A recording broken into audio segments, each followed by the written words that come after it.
Baik, bismillahirrahmanirrahim. Assalamualaikum warahmatullahi wabarakatuh. Waalaikumsalam warahmatullahi wabarakatuh. Baik, bertemu lagi dengan saya Tiansyah, di mana di sini saya akan membahas tentang materi ketiga dari tugas saya, yaitu tentang protein. Di mana protein ini sangat dibutuhkan oleh tubuh dalam proses sintesis jaringan kehamilan dan jaringan janin. Di mana jenis protein yang dikonsumsi seperlimanya sebaiknya berasal dari protein hewani seperti daging, terus ikan, telur, susu, yogurt, dan selebihnya. Terus yang berasal dari protein hewani seperti tahu, tempe, kacang-kacangan, dan lain-lain.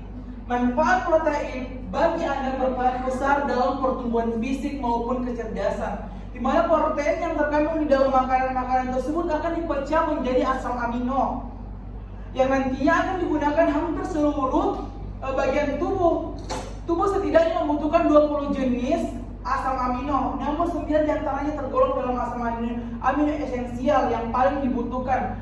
Fungsi protein yang berkaitan dengan karbohidrat, di mana fungsi protein ini berkaitan dengan karbohidrat karena protein pembangunan tubuh atau makanan mendorong pertumbuhan, sedangkan karbohidrat sama penghasil dan pembangkit energi utama bagi tubuh manusia. Karena zat makanan protein lemak dan mineral sangat dibutuhkan oleh tubuh manusia. Terus yang kedua, apakah protein yang diubah menjadi asam amino hanya kita dapatkan pada makanan saja? Ya, tentu. Karena sumber terbaik asam amino esensial adalah protein hewani seperti daging, telur, dan unggas. Namun beberapa makanan nabati seperti produk kedelai, adame, dan tahu mengandung 9 asam amino esensial. Terus yang ketiga, apakah protein sebagaimana karbohidrat dan lemak terdapat protein kompleks dan protein sederhana? Wilayah bagaimana proses dalam tubuh. Asam amino non esensial, asam-asam amino ini tidak dapat disintesis oleh tubuh sepanjang bahan dasarnya memenuhi bagi pertumbuhannya. Adapun menurut macam asam amino yang membentuknya, protein terdapat digolongkan menjadi yang pertama, protein sempurna atau komplit protein, di mana protein yang mengandung asam-asam amino esensial yang baik macam maupun jumlahnya, sehingga menjamin pertumbuhan dan mempertahankan kehidupan jaringan yang ada. Umumnya protein hewani merupakan protein sempurna. Yang kedua, protein tidak sempurna atau incomplete protein, yaitu protein yang tidak mengandung atau sangat sedikit berisi satu atau lebih asam-asam amino esensial. Protein ini tidak dapat menjamin pertumbuhan dan memperpanjang jaringan yang ada. Yang keempat, bagaimana jika saya hanya mengkonsumsi protein nabati saja? Yang manakah termasuk protein nabati dan hewani? Apakah yang protein tersebut dapat menunjang kesehatan otak kita? Jika hanya mengkonsumsi protein nabati saja, maka tubuh akan rentan mengalami kekurangan sejumlah nutrisi esensial seperti zat besi, lemak, vitamin B12, dan omega 3. Padahal nutrisi tersebut sangat dibutuhkan tubuh untuk sumber energi dan juga menjaga keseimbangan hormon. Yang termasuk protein nabati yaitu tahu, tempe, almond, alpukat, kentang, bayam, brokoli, terus yogurt, dan lain-lain. Sedangkan yang termasuk protein hewani yaitu ada daging, daging kambing, daging rusa, daging unggas, bebek, ayam, terus seafood, ikan, telur, dan susu, serta hasil olahan lainnya. Terus yang kelima, apa yang akan terjadi pada tubuh saya apabila kelebihan protein?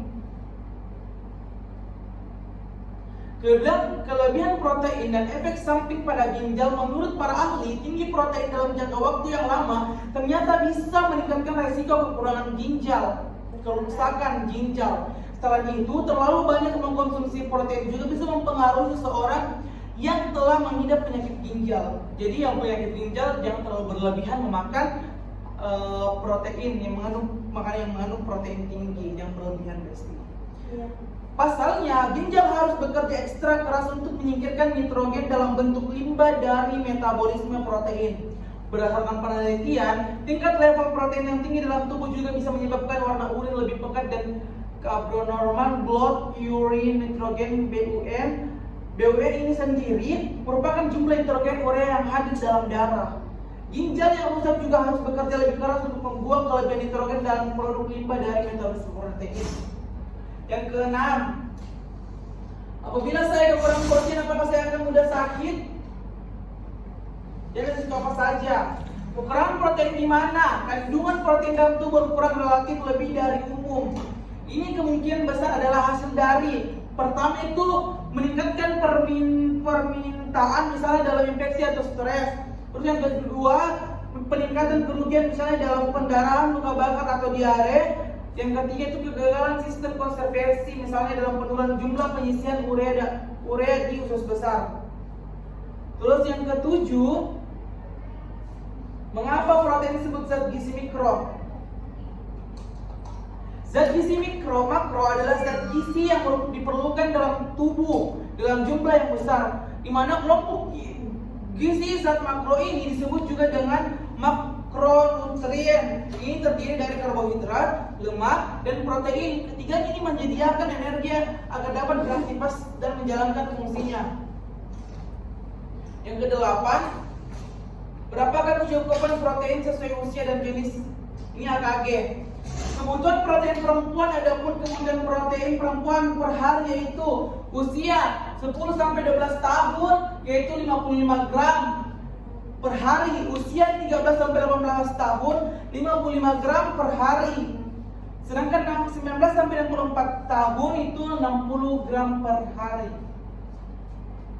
Jadi di sini tadi kita lihat AKG-nya untuk perempuan itu yang remaja-remaja itu sangat dibutuhkan protein dalam tubuh untuk peningkatan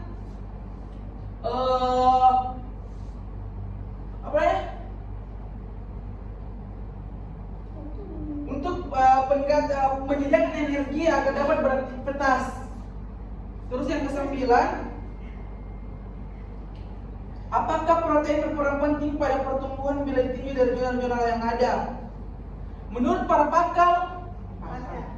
para pakar di National Institute of Health, protein ini memainkan banyak peran penting dalam tubuh. Nutrisi ini dibutuhkan untuk membentuk sel dan jaringan tubuh, serta memperkuat tulang dan otot, sumber energi hingga membentuk enzim dan hormon dalam tubuh. Mungkin itu saja materi saya mengenai tentang protein. Bila ada kurang dan kesalahan mohon dimaafkan. Saya dan ucapan wabillahi taufiq wal hidayah. Wassalamualaikum warahmatullahi wabarakatuh.